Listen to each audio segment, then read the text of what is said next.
वो यमुना नदी के किनारे खड़ा हुआ था।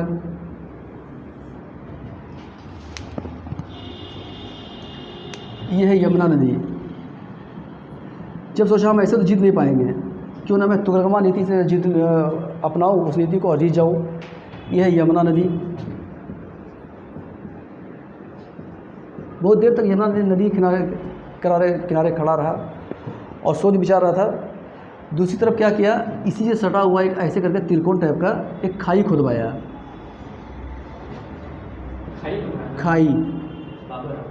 खाई खुदवाया।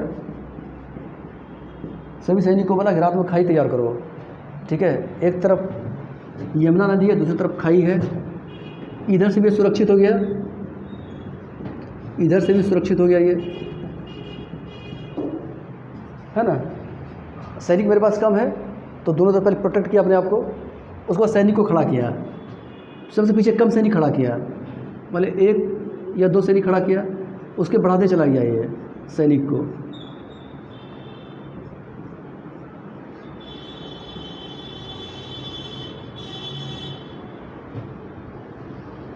सैनिक ऐसा खड़ा गया, सैनिक को आगे में रखा ये तोप को, कैनन्स को, तोप को रखा आगे। ठीक है, और 2 तोप गाड़ी के बीच में एक और तोप को रखा, ऐसे ऐसे ऐसे। ठीक है,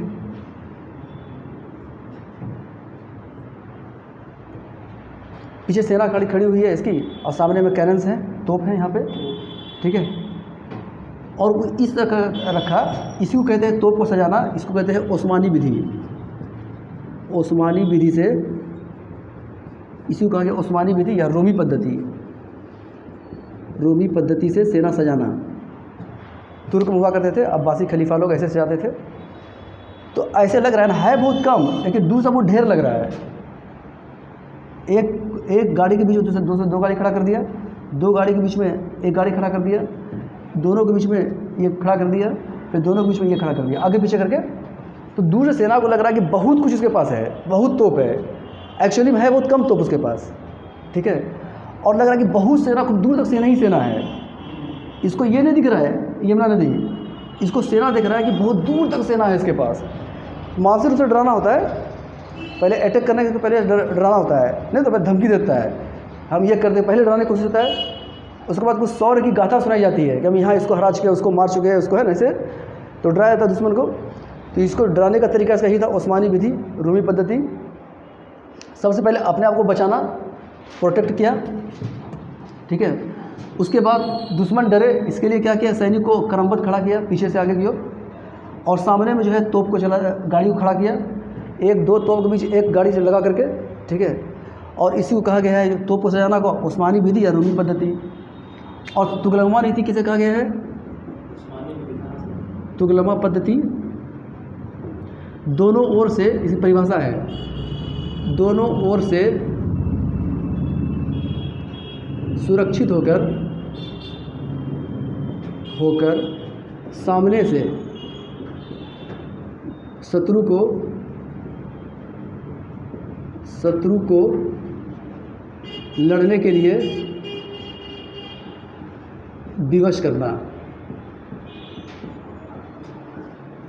इसे ही कहा गया तुगलकमा पद्धति। इसकी परिभाषा है तुगलकमा पद्धति। डिफिनेशन है इसका, 2 तरफ से पहले प्रोटेक्ट किया सैनिक को अपने, एक तरफ जो खाई खुदवाया, दूसरी तरफ यमुना नदी है पहले से ही प्रोटेक्शन का काम कर रही है, सुरक्षा दीवार का।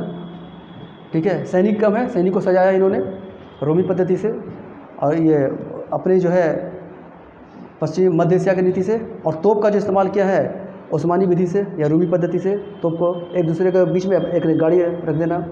इससे क्या हो जाता है कि यहाँ पर जो है इसको जगह ही मिल जाता था बाकी घुड़सवार को आगे भेजने के लिए। ठीक है, और दूर से लगता था सेना को कि खूब इसके पास तोप है, डराने के लिए। बस यही रणनीति थी तुगलकमा पद्धति।